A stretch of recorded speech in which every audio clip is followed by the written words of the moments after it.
Dalam dunia kesehatan yang semakin global, kita bertemu dengan pasien dari berbagai latar belakang budaya. Perbedaan budaya ini membawa kekayaan pengalaman dari perspektif, namun juga menghadirkan tantangan dalam berkomunikasi dan memberikan perawatan yang efektif.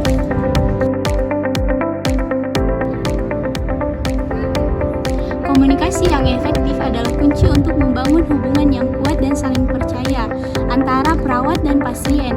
Dalam konteks lintas budaya, komunikasi yang efektif menjadi semakin penting untuk memastikan bahwa pasien menerima perawatan yang tepat dan sesuai dengan kebutuhan dan nilai budaya mereka. Contohnya, pasien yang menolak pengobatan karena bertentangan dengan keyakinan agama mereka. Nah, ada juga pasien yang merasa tidak nyaman dengan sentuhan fisik karena budaya mereka. Dan juga ada pasien yang tidak memahami instruksi medis karena bahasa yang berbeda.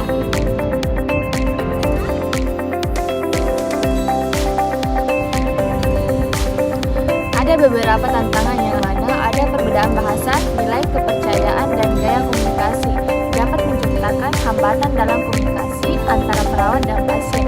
Hal ini dapat menyebabkan miskomunikasi, kesalahpahaman, dan bahkan ketidakpercayaan. Contohnya, yang pertama, perbedaan dalam bahasa tubuh. Apa yang dianggap sopan di satu budaya mungkin dianggap kasar di budaya lain. Yang kedua, perbedaan dalam ekspresi. Beberapa budaya lebih ekspresif dalam mengajukan rasa sakit atau emosi, sementara yang lain lebih tertahan. Yang ketiga, perbedaan dalam pemahaman tentang penyakit. Beberapa budaya memiliki pandangan yang berbeda tentang penyakit dan pengobatannya.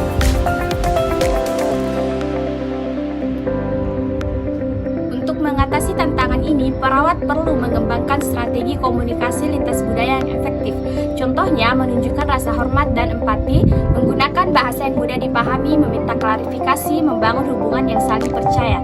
Menggunakan alat bantu komunikasi yang dimaksud di sini adalah perawat dapat menggunakan penerjemah, alat bantu komunikasi visual atau sumber daya lainnya untuk membantu komunikasi dengan pasien dari berbagai budaya. Selanjutnya, perawat perlu menanyakan preferensi pasien tentang perawatan dan pengobatan dan menghormati pilihan mereka.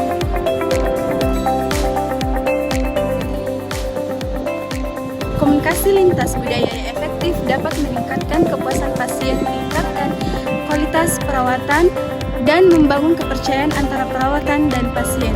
Dimana contohnya, yang pertama, meningkatkan kepatuhan pasien terhadap pengobatan.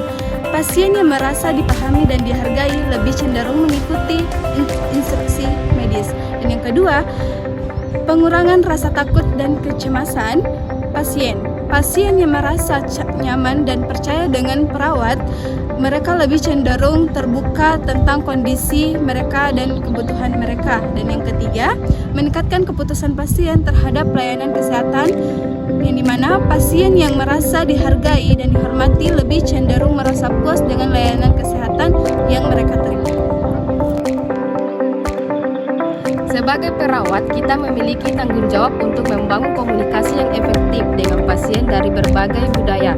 Dengan memahami budaya pasien, kita dapat memberikan perawatan yang lebih baik dan membangun hubungan yang lebih kuat.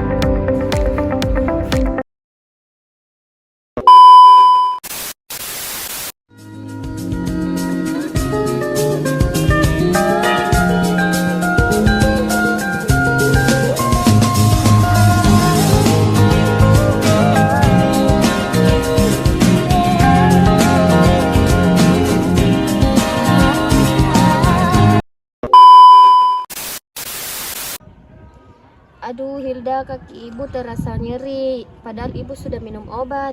Sabar ya Bu, dokter bilang obatnya akan segera bekerja, nanti juga sembuh kok. Tapi ibu khawatir, ibu takut merepotkan orang lain. Kalau begitu saya menghubungi dokter Nurul dulu ya Bu.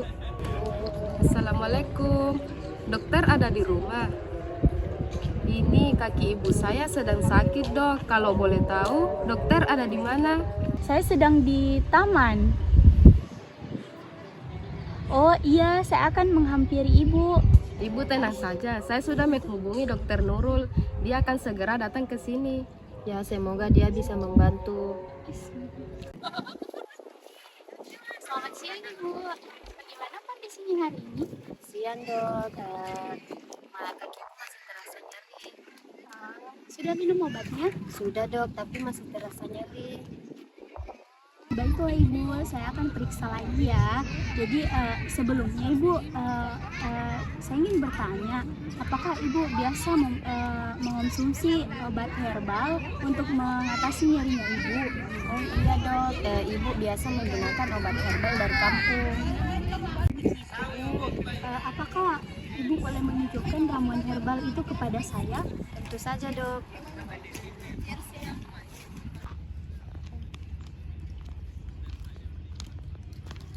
Hilda, Ibu, ini minumannya, semoga dapat sedikit meredakan nyeri. Terima kasih nak. Baik Bu, saya ke sana dulu ya. Mari dok. Iya deh.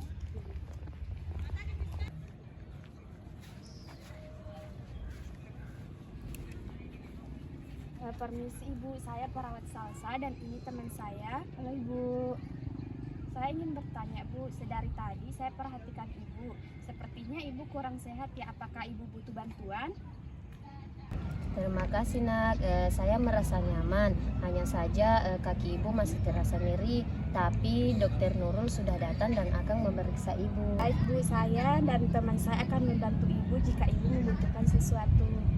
Terima kasih nak, ibu senang bertemu dengan perawat ramah seperti kalian. Iya Ibu, Ibu juga senang bertemu dengan Ibu. Ibu, saya mengerti Ibu menggunakan ramuan herbal, tapi saya sarankan untuk tidak menggunakan bersamaan dengan obat yang saya berikan, karena bisa saya terjadi reaksi yang berbahaya. Begitu Ibu. Oh begitu ya dok, saya tidak tahu, saya kira obat herbal ini aman. Tidak selalu Bu, karena setiap obat itu baik herbal maupun kimia memiliki efek samping dan interaksi yang berbeda. Seperti itu Ibu. Baik dok, saya sudah mengerti.